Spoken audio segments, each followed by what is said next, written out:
أعوذ بالله من الشيطان الرجيم بسم الله الرحمن الرحيم إن الله وملائكته يصلون على النبي يا أيها الذين آمنوا صلوا عليه وسلموا تسليما اللهم صل على سيدنا محمد وعلى آله وأصحابه وبارك وسلم.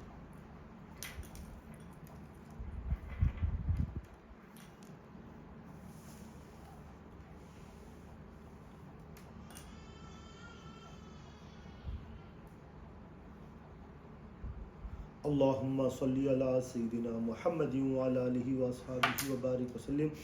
اللهم صل على سيدنا محمد وعلى آله وأصحابه وبارك وسلم. اللہ تعالیٰ کا بے انتہا فضل و کرم ہے جو اس نے ہمیں نبی کریم صلی اللہ علیہ وسلم کی امت میں پیدا فرمایا اور پیدا ہونے کا فخر عطا فرمایا. الحمدللہ یہ فخر اشکی انبیاء نکلا. مزید برائے کرم ہوا کہ اللہ تعالیٰ نے قرآن جیسی نعمت سے وابستہ فرمایا, اولیاء اللہ کے دامن سے وابستہ فرمایا اور تشدید ایمان کے لیے ہمیں یہاں جمع فرمایا اور جشن ظہور نور صلی اللہ علیہ وسلم منانے کے لیے ہمیں یہاں جمع فرمایا اور جشن میلاد النبی صلی اللہ علیہ وسلم منانے کے لیے ہمیں یہاں جمع فرمایا. ذکر نبی صلی اللہ علیہ وسلم کے لیے ہمیں جمع فرمایا. الحمدللہ انشاءاللہ اللہ تعالیٰ کی مدد سے رسول اللہ صلی اللہ علیہ وسلم کے رسالت کے فیضان سے, اولیاء اللہ کے ولایت کے فیضان سے اپنے عنوان کو ہم کنٹینیو کرتے ہیں. ہم انشاءاللہ سمجھنے کی کوشش کریں گے نبی کریم صلی اللہ علیہ وسلم کے جو سفر ہوئے ہیں اس سفر کو سمجھنے کی کوشش کریں گے. نبی کریم صلی اللہ علیہ وسلم کی جب عمر مبارک 10 برس ہوئی تو نبی کریم صلی اللہ علیہ وسلم نے یمن کا سفر کیا. نبی کریم صلی اللہ علیہ وسلم نے یمن کا سفر کیا. تو آپ ادھر بڑھ جانا. نبی کریم صلی اللہ علیہ وسلم صلی علی نبی اللہم صلی اللہ علیہ وسلم. نبی کریم صلی اللہ علیہ وسلم نے یمن کا سفر فرمایا. جب یمن کے سفر کے لیے پہنچے, وہ جو سیرت النبی صلی اللہ علیہ وسلم کی کتاب سے واقعہ نکلا, نبی کریم صلی اللہ علیہ وسلم جب یمن کے قریب پہنچے تو وہاں پر پورا قافلہ ساتھ میں ہے. تو ایک اونٹنی ایک وادی میں جانے کے لیے رکاوٹ بن رہی ہے. کسی کو جانے نہیں دے رہا ہے. وہ اونٹ یا اونٹنی ہے, جانے نہیں دے رہا ہے کسی کو, رکاوٹ بن رہی ہے. تو نبی کریم صلی اللہ علیہ وسلم نے, نبی کریم صلی اللہ علیہ وسلم کی ظاہری عمر مبارک 10 برس کی ہے. نبی کریم صلی اللہ علیہ وسلم اپنا اونٹ دوڑا کر اس کے قریب پہنچے اور نبی کریم صلی اللہ علیہ وسلم جب قریب پہنچے وہ اونٹ اپنے سینے کو زمین سے رگڑنا شروع کر دیا. وہ اونٹ جو ہے نا اپنے سینے کو زمین سے رگڑنا شروع کیا. پھر نبی کریم صلی اللہ علیہ وسلم نے اس اونٹ پر سوار ہوا, پھر قافلے کو اشارہ دیا تو نبی کریم صلی اللہ علیہ وسلم پوری وادی کو اسی اونٹ پر گزارے. پھر جب وہ وادی ختم ہو گئی تو نبی کریم صلی اللہ علیہ وسلم اپنے پرانے اونٹ پر واپس آ گئے. پھر نبی کریم صلی اللہ علیہ وسلم اور تمام قافلہ یمن کی طرف چلا گیا, وہاں پر تجارت ہوئی. جب واپس آئے اسی وادی میں پانی بھرا ہوا ہے. بارش ہوئی, پتہ نہیں کیسا پانی آ گیا, پانی بھرا ہوا ہے. اب سارا قافلہ رک گیا. نبی کریم صلی اللہ علیہ وسلم نے ارشاد فرمایا, نبی کریم صلی اللہ علیہ وسلم کی عمر مبارک 10 برس ہے. نبی کریم صلی اللہ علیہ وسلم نے ارشاد فرمایا میرے پیچھے آؤ. نبی کریم صلی اللہ علیہ وسلم اپنی سواری اس وادی میں پانی میں پہنچا دی. جیسا ہی پانی میں جا رہی ہے پانی سوکھ رہا ہے, اور نبی کریم جیسا جا رہے ہیں پانی سوکھ رہا ہے. اللہ کی قدرت سے پورا پانی سوکھ گیا اور پورا قافلہ گزر گیا. تمام قافلے والوں نے گواہی دی کہ یہ جو فرزند ہے یہ برکت والے ہیں اور یہ بہت عظیم فرزند ہے. تمام لوگوں نے گواہی دی. پھر نبی کریم صلی اللہ علیہ وسلم کا جو دوسرا سفر ہے, نہ آپ صلی اللہ علیہ وسلم کی ظاہری عمر مبارک 12 برس کی, حضرت ابو طالب رضی اللہ تعالیٰ ملک شام کی طرف سفر کرے. وہاں پر ایک پہلا مقام جو پہلی منزل تھی تو وہاں پر ایک پادری ملا, ایک راہب ملا. وہ راہب نے کہا کہ آپ کے ساتھ کون ہے یہ؟ تو آپ نے کہا یہ میرے فرزند ہیں, یہ میرے بیٹے ہیں. تو اس راہب نے کہا یہ آپ کے بیٹے نہیں ہو سکتے, کیونکہ جو ان کے چہرے پر اور جو ان کے ساتھ جو علامتیں نظر آ رہی ہے یہ ضرور نبی آخر الزمان صلی اللہ علیہ وسلم. وہ پادری گواہی دے رہا ہے, اور ان کے والد اس دنیا میں نہیں ہوں گے, آپ ان کے والد نہیں ہو سکتے. تو انہوں نے کہا میں بیٹا کہہ رہا ہوں مگر یہ میرے بھتیجے ہیں. تو انہوں نے کہا یہ ضرور نبی آخر الزمان ہے. پھر وہ تب آگے نکلے تو بحیرہ راہب, یہ تمام تفسیروں کی کتاب, تمام سیرت النبی صلی اللہ علیہ وسلم کی کتابوں میں موجود ہے. بحیرہ راہب کی وہاں پر جو ہے نا وہاں پر پڑاؤ پڑا. تو بحیرہ راہب جو ہے نا کبھی کسی کو جو ہے نا مکے والے جو گزرتے تھے کسی سے بات نہیں کرتے. جب انہوں نے دیکھا کہ نبی کریم صلی اللہ علیہ وسلم قافلے میں ہیں, انہوں نے بحیرہ راہب نے بڑی نئی نئی چیزیں دیکھی. کیا دیکھی کہ جب قافلہ آ رہا ہے اور نبی کریم صلی اللہ علیہ وسلم جب آ رہے ہیں تو نبی کریم صلی اللہ علیہ وسلم کو پتھر بھی سجدہ کر رہے ہیں اور درخت بھی سجدہ کر رہے ہیں، شجر بھی سجدہ کر رہے ہیں، حجر بھی سجدہ کر رہے ہیں، اور ایک ابر کا سایہ ہے جو آپ پر ابر سایہ کر رہا ہے آپ کے اوپر. یہ چیزیں علامتیں آپ نے دیکھی، دیکھ کے وہ بحیرہ راہب جان گئے کہ یہ نبی آخر الزمان صلی اللہ علیہ وسلم. آپ نے یہ کن کے ساتھ ہے؟ ابو طالب نے کہا یہ میرے بیٹے ہیں. تو انہوں نے بحیرہ راہب نے بھی کہا یہ آپ کے بیٹے نہیں ہو سکتے، ان کے والدین تو فوت ہو جانا چاہیے، کیونکہ ہماری کتابوں میں جو نشانیاں دی گئی ہے یہی نبی آخر الزمان صلی اللہ علیہ وسلم ہے، اور اس وقت ان کے والدین زندہ نہیں ہو سکتے. تو انہوں نے کہا میں ان کا چاچا ہوں، یہ میرے بھتیجے ہیں. تو انہوں نے کہا یہ تمام عالمین کے سردار ہیں. بحیرہ راہب کرے یہ تمام عالمین کے کیا ہے؟ سردار ہے، اور تمام عالمین کے لیے اللہ نے ان کو رحمت بنایا ہے، یہ نبی آخر الزمان ہے. بحیرہ راہب نے گواہی دی. پھر بحیرہ راہب نے نبی کریم صلی اللہ علیہ وسلم کی آمد پر یہ جو نا سیرت النبی صلی اللہ علیہ وسلم کی تمام کتابوں میں بحیرہ راہب کا واقعہ موجود ہے، کوئی نئی چھپی ہوئی بات نہیں ہے، کوئی نئی بات نہیں ہے، کوئی چھپی ہوئی بات نہیں ہے. بحیرہ راہب نے نبی کریم صلی اللہ علیہ وسلم کی آمد پر دعوت کی، کھانا بنایا. کبھی کسی مکہ کے جو تاجر تھے کسی کو کبھی کھانا نہیں کھلایا، نبی کریم صلی اللہ علیہ وسلم کی آمد پر انہوں نے کھانا بنایا اور تمام قافلے کو دعوت دی کہ آپ لوگ میرے پاس آئیں. اور دعوت کس کو؟ کہ آپ کے بڑے بھی آئیں، آپ کے چھوٹے بھی آئیں، آپ کے غریب بھی آئیں، آپ کے امیر بھی آئیں. تو یہ دعوت جو میلاد النبی کی دعوت ہے یہی اس طرح سے ہوتی ہے. یہ بحیرہ راہب نے دعوت دی. پہلی دعوت کب دی؟ دعوت آمد پر دعوت دی، تشریف لانے پر دعوت دی. دعوت جو دی ہے، ایک بہت بڑا درخت تھا وہاں پر، وہ درخت کے نیچے پورے قافلے والے آ گئے. تو بحیرہ راہب نے کہا، دیکھا بحیرہ راہب نے کہ ایک جن کے لیے دعوت دی وہی نہیں ہے. تو انہوں نے پوچھا بھائی پورے لوگ آ گئے آپ کے؟ بولے ہمارے قافلے کے تمام لوگ آ گئے، صرف ایک جو ہے نا نوجوان معصوم ہے، ابھی لڑکے ہیں، وہ بھی سامان کے ساتھ ہے، سامان کی حفاظت کر رہے ہیں، وہ نہیں آئے بس. بولے میں نے سب کو دعوت دی، ان کو بھی لے کے. جب نبی کریم صلی اللہ علیہ وسلم تشریف لائے تو وہ درخت کا جو سایہ تھا، جتنے لوگ بیٹھے تھے وہ درخت کے سائے میں آ گئے. اب کوئی سایہ نہیں ہے درخت کہاں پر. جیسا ہی نبی کریم صلی اللہ علیہ وسلم تشریف لائے درخت خود سایہ بڑھا دیتا ہے، درخت اپنا سایہ پھیلا دیتا ہے، اور نبی کریم صلی اللہ علیہ وسلم اس درخت کے سائے کے نیچے آ جاتے ہیں. کہ بحیرہ راہب نے حضرت ابو طالب رضی اللہ تعالیٰ عنہ کو کہا کہ یہ نبی آخر الزمان ہے، میں گواہی دیتا ہوں، اور آپ گواہ رہنا اگر یہ اعلان نبوت کرے تو میں ان کی غلامی کروں گا، میں ان پر ایمان لاؤں گا، میں ان کی مدد کروں گا. پھر کہا کہ دیکھو یہودی جو ہے نا ان سے چڑے ہوئے ہیں، کیونکہ یہ جو نبیوں کی جو آمد تھی بنی اسرائیل سے نکل کر بنی اسماعیل میں آ چکی ہے. اب وہ لوگ چھڑے ہوئے ہیں، یہ ہو سکتا ہے کہ ان کو شہید نہ کر دیں، تو آپ ملک شام نہ جائیں. تو یہ دوسرا سفر نبی کریم صلی اللہ علیہ وسلم کا. تو نبی کریم صلی اللہ علیہ وسلم نے 3 سفر فرمائے، ایک یمن کی طرف، ایک شام کی طرف جو 12 سال کی عمر مبارک تھی، پھر جو تیسرا سفر فرمائے آپ 25 سال کی عمر مبارک میں تیسرا سفر فرمائے. اب یہ سفر کیسا ہوا؟ اب یہاں پر ام المومنین حضرت خدیجہ رضی اللہ تعالیٰ کا ذکر شروع ہو جاتا ہے. ام المومنین حضرت خدیجہ رضی اللہ تعالیٰ عنہ اپنے زمانے میں طاہرہ طیبہ، بہت سارے اوصاف ہیں، بس 2 ہی وغیرہ، طاہرہ طیبہ کے اوصاف سے مشہور تھے. اب ایک ایسی محفل ہوئی خانہ کعبہ میں، خواتین کی محفل ہوتی تھی. وہ محفل خواتین ہوتے، خواتین ہی جو ہے نا کعبے کا طواف وغیرہ کرتے. تو اس میں ایک راہب گھس گیا، اس نے کہا کہ یہ وقت آ گیا ہے کہ نبی کریم صلی اللہ علیہ وسلم کا ظہور کبھی بھی ہو سکتا ہے، اور اے خواتین مکہ تم میں سے وہ عورت خوش قسمت ہے جو ان کے نکاح میں آئی. تمام لوگوں نے اس کو کہا تم عورتوں میں کئی کو آ گئے، وہ برا بھلا کہنے لگے، مگر خدیجہ کبریٰ رضی اللہ تعالیٰ اللہ تعالیٰ سے دعا کر رہے تھے، اے رب کعبہ مجھے اس کام کے لیے چن لے، قبول فرما لے، عاجزی فرما لے.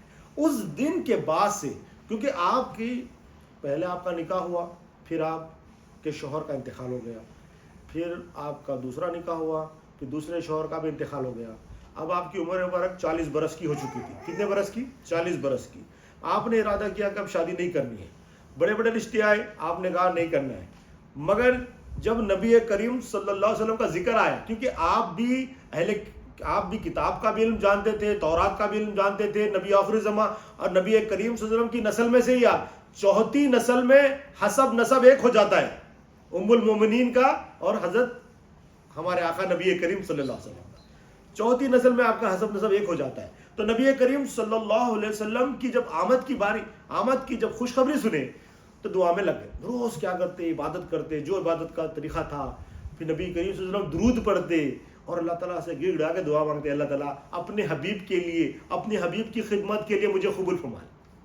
اب یہ دعا فرماتے، اب ایسا دعا فرما رہے، اب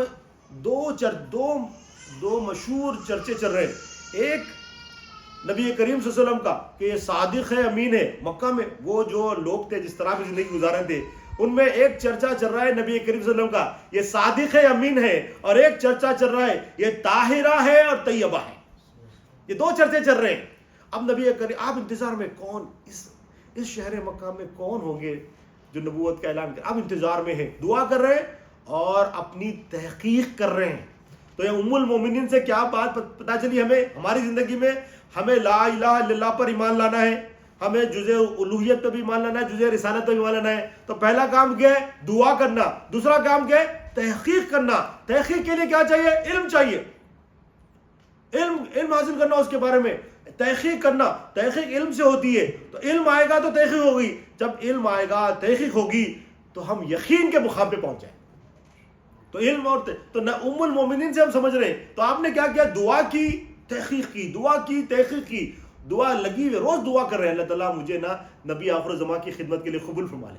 مگر آپ کی عمر 40 سال ہے، پھر وہ ہوتا عاجزی کرتے، پھر پریشان ہوتے، پھر دعا کرتے، پھر دعا کرتے۔ پھر آپ نے دیکھا کہ صادق اور امین کا چرچا ہو رہا ہے، ایک ہی مبارک ذات ہے جن کا چرچا ہو رہا ہے کہ صادق ہے، امین ہے۔ تو آپ کے جو ہے نا جو آپ کا چرچا اللہ تعالیٰ خود کرا رہا ہے نبی کریم صلی اللہ علیہ وسلم کا۔ پھر آپ نے پورا واقعہ ہے، ہم ڈیٹیل میں نہیں جاتے، وقت کی کمی بھی ہے۔ تو نبی کریم صلی اللہ علیہ وسلم کو یہ آفر آیا، تو نبی کریم صلی اللہ علیہ وسلم نے کیا آفر کیا کہ آپ نے تجارت کا مال لے کے ملک شام جانا ہے، آپ نے وہ آفر قبول کیا۔ مگر ام المومنین حضرت خدیجہ رضی اللہ عنہا اس زمانے میں بھی پردہ فرماتے تھے، ملکۃ العرب ہیں، سب سے بڑے تاجر ہیں، سارے عرب کا تجارت کا مال ایک طرف اور آپ کے تجارت کا مال ایک طرف، اور ایسا بزنس کرتے ہیں، کبھی کسی غیر مرد سے ڈائریکٹ بات نہیں کرتے، کبھی کسی غیر مرد کے سامنے نہیں آتے، اتنا بڑا بزنس ہوتے ہوئے۔ نفیسہ خاتون تھی، نفیسہ خاتون سے اپنا میسج پہنچاتے، ساری بزنس ڈیلنگ نفیسہ خاتون اور میسرہ کے تھرو کمیونیکیٹ کرتے، یہ دو مڈل مین تھے بیچ میں، ایک مڈل مین ایک مڈل وومن، ان دونوں کے ساتھ کمیونیکیشن ہوتا اور پورا معاملہ بزنس کا ہوتا۔ کبھی آپ کسی غیر مرد سے ڈائریکٹ بات نہیں کرے، کبھی آپ بے پردہ نہیں، اس زمانے کی بات چل۔ نبی کریم صلی اللہ علیہ وسلم سے یہ بات ہو گئی، مگر یہ سارا پردے میں میسرہ کے ذریعے یا نفیسہ، میسرہ رضی اللہ تعالیٰ یا نفیسہ رضی اللہ تعالیٰ ایمان لا لی، ان کے ذریعے بات۔ نبی کریم صلی اللہ علیہ وسلم کو تجارت کا آفر آیا، آپ نے ایکسیپٹ کیا۔ نبی کریم صلی اللہ علیہ وسلم تجارت کا سامان لے کے اب ملک شام میں جا رہے ہیں، ام المومنین کا، ابھی ام المومنین نہیں بنے، مگر اب میں تو ام المومنین ہی بولوں گا نا، تو ام المومنین کے قافلہ کا تجارت کا مال لے کے جا رہے ہیں۔ اب میسرہ کو ام المومنین ہدایت دیتے، اے میسرہ تم میرے غلام ہو، اب تمہاری ڈیوٹی ہے کہ تم نبی کریم صلی اللہ علیہ وسلم کی غلامی کرنا، اور نبی کریم صلی اللہ علیہ وسلم کی ہر بات کی مجھے اطلاع دینا، وہ کیسا چلتے ہیں، کہاں بیٹھتے ہیں، کیسا بات کرتے ہیں، ایک پل کی مجھے رپورٹ چاہیے۔ میسرہ کو ہدایتیں دے رہی ام المومنین۔ اب یہ ہدایتیں کیوں دے رہے؟ وہ دعا میں لگے ہوئے تھے، تحقیق کر رہے ہیں، دعا کر رہے ہیں، تحقیق کر رہے ہیں کہ یہ نبی آخر الزمان ہے تو پھر پروپوزل دیا جائے نکاح۔ تحقیق ہو رہی ہے، اصل دیکھا گیا تو کہ یہ اللہ کے لیے، یہ سب یہ اللہ کے لیے، یہ نبی کریم صلی اللہ علیہ وسلم کو پانے کی تحقیق ہے۔ تو بات کیا ہے؟ ہمیں ام المومنین میسج دے رہے ہیں، تمہیں جو چاہے دین میں ہم بڑھ سکتے ہیں، بن سکتے ہیں، کیا کرنا ہے؟ دعا کرنا ہے، کوشش کرنا ہے، اور کوشش کیسا کرنا ہے؟ تحقیق کرنا ہے، ساتھ تحقیق کے ساتھ کوشش کرنا ہے۔ اللہ ہماری حفاظت فرمائے، ہمارے لیے بھی، ہمارے لیے آسانی عطا فرمائے۔ تو میسرہ کو کیا حکم دیا گیا کہ آپ نے ساری رپورٹنگ دینی ہے، کیسا ہو رہا ہے، پھر آپ نے ان کی نبی کریم صلی اللہ علیہ وسلم کی غلامی کرنی ہے، جیسا تم میرے غلامی کرتے تھے غلام میں تھے، جیسا تم میری فرمانبرداری کرتے تھے ویسی فرمانبرداری کرنی ہے۔ تیسری بات، اگر وہ کوئی بات کہہ دیں اور تمہارے کو بات سمجھ میں نہیں آئی تو اختلاف نہیں کرنا، بات مان لینا، اختلاف نہیں کرنا۔ 3 باتوں کا میسج دے دیے. اب قافلہ نکلا, تجارت کا قافلہ نکلا. اب میسرہ دیکھ رہے ہیں, نبی کریم صلی اللہ علیہ وسلم کا حسن سلوک, نبی کریم صلی اللہ علیہ وسلم کے اخلاق. میسرہ دیکھ کے دل میں کہہ رہے ہیں آپ نے تو مجھے غلامی کرنے کا حکم دیا تھا, میرا دل بھی غلام ہو گیا, میری روح بھی غلام ہو گئی ان کی. میسرہ رضی اللہ تعالیٰ ساری چیزیں دیکھ رہے ہیں کہ ابر سایہ کر رہا ہے, شجر بھی آپ کے سجدہ کر رہے ہیں, حجر بھی آپ کو سجدہ کر رہے ہیں. آگے قافلہ بڑھ رہا ہے. نستورہ راہب کا ایک نستورہ راہب تھے, راستے میں ملے. وہاں پر دیکھے نستورہ راہب نے کہا اے میسرہ تم یہ ان کو کن کو ساتھ میں لے کے آئے بتا سکتے ہو؟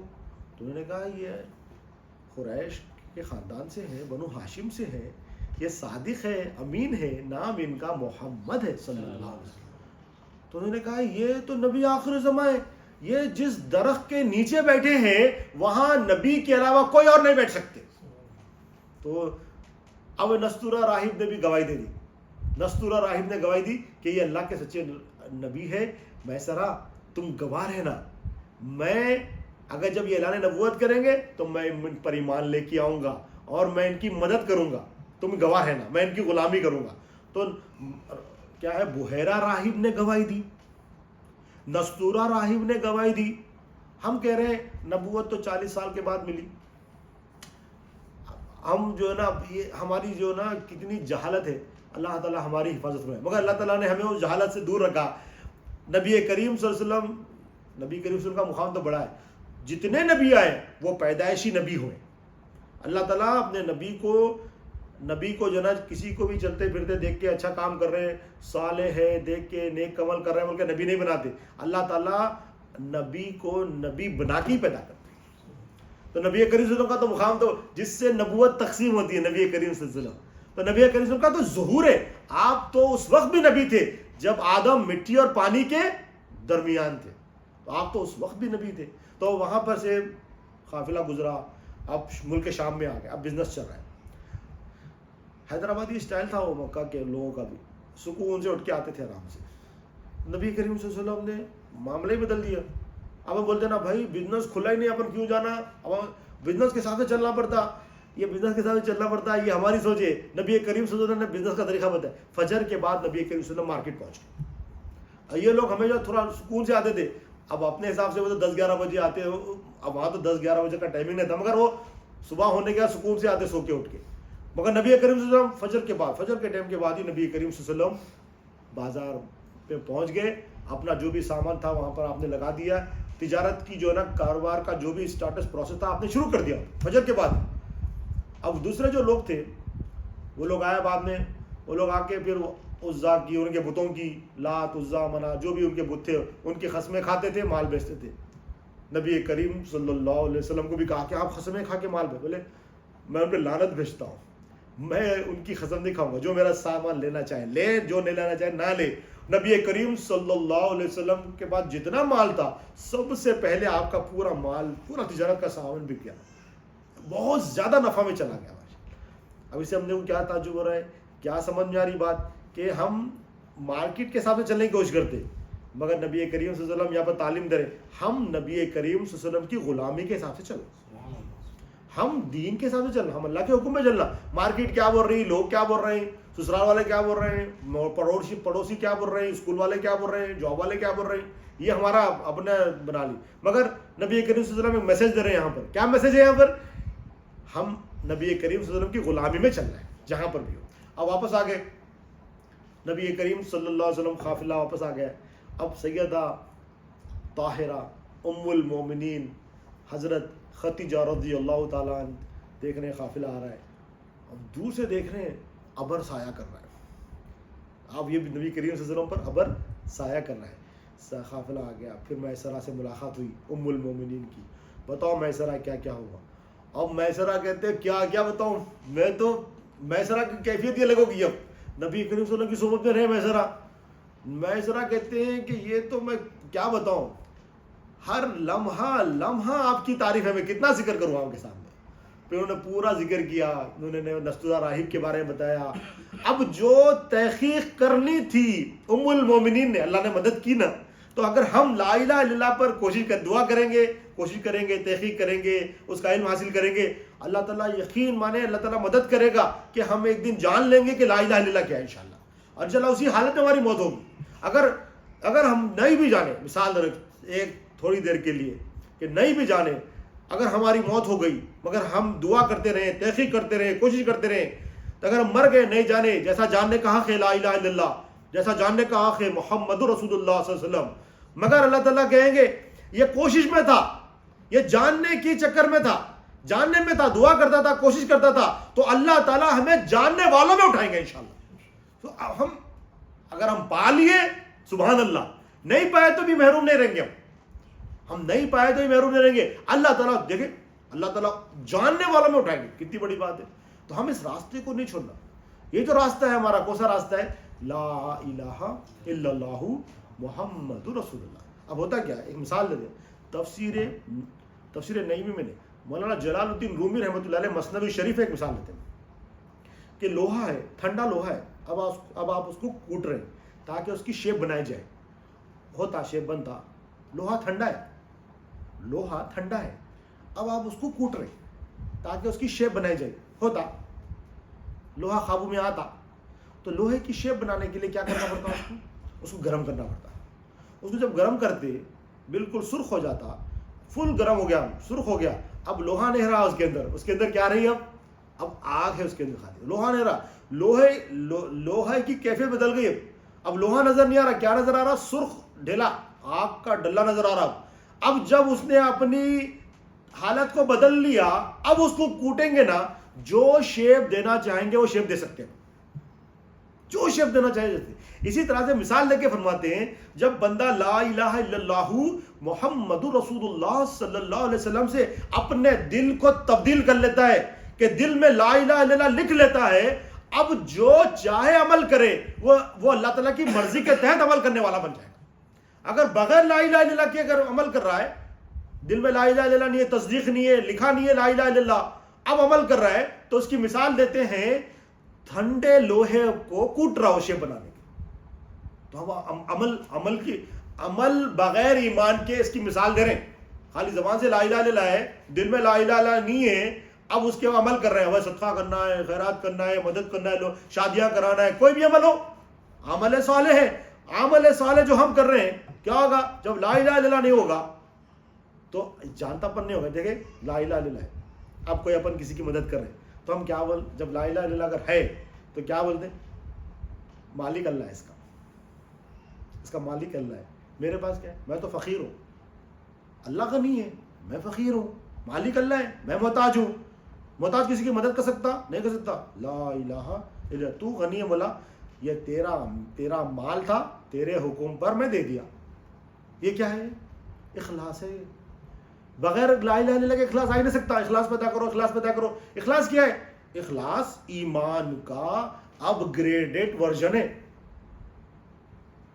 ایمان کا اپ گریڈڈ ورژن کا نام اخلاص ہے۔ اخلاص کیسا ہوگا؟ اخلاص کیا ہے؟ ایمان یہ ہے کہ یہ ملک اللہ کی ہے، اللہ اس کا مالک ہے، میرے پاس کیا ہے؟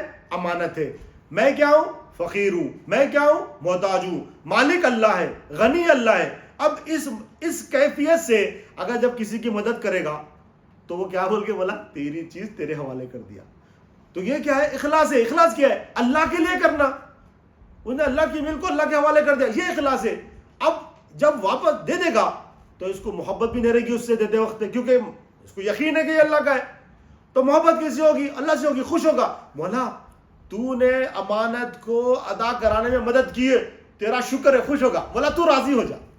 اب یہاں پر اگر یہ نہیں ہوگا تو کیا بولے گا؟ میں دیا، اب میں دیا، یہ تو میرا تھا، میں مدد کرا، مدد کرنے کے بعد بھی یہ لوگ ایسے ہیں، سمجھتے نہیں، احساس نہیں کرتے، میں کتنا کروں گا، یہ سب میں کروں گا، کرا کتنا کروں میں، بس ہو گیا میرے کو۔ یہ کیوں کر رہا ہے بندہ؟ یہ اس میں اخلاص آتا ہے، ایسا بولنے والے کے اندر اخلاص آتا، امان نہیں آتا اخلاص۔ تو بات کیا ہے؟ ٹھنڈے لوہے کو کوٹنا بغیر لا الہ الا اللہ کے عمل کرنا کیا ہے؟ ٹھنڈے لوہے کو کوٹنا اس غرض سے کہ اس کی شیپ بن جائے، کہ بغیر ایمان کے عمل کرنا اس غرض سے کہ اخلاص آ جائے، اللہ راضی ہو جائے۔ ہو سکتا ہے ایسا؟ نہیں ہو سکتا۔ تو یہ بہت گہری مثال ہے، ٹائم ہو گیا، اسی کے ساتھ میں دعا کرتا ہوں اللہ تعالیٰ سے جو کچھ بھی کہا گیا ہے سنا گیا عمل کی توفیق عطا فرما، کہنے والے کو عمل کی توفیق فرما، سننے والے کو عمل کی توفیق عطا فرما، ہر دو کے عمل میں اخلاص عطا فرما، اسے قبول فرما لے مولا، واسطہ نبی کریم صلی اللہ علیہ وسلم کا۔ ان اللہ و ملائکتہ یصلون علی النبی یا ایھا الذین آمنوا صلوا علیہ وسلموا تسلیما، اللہم صل علی سیدنا محمد برحمتک یا ارحم الراحمین، والحمد للہ۔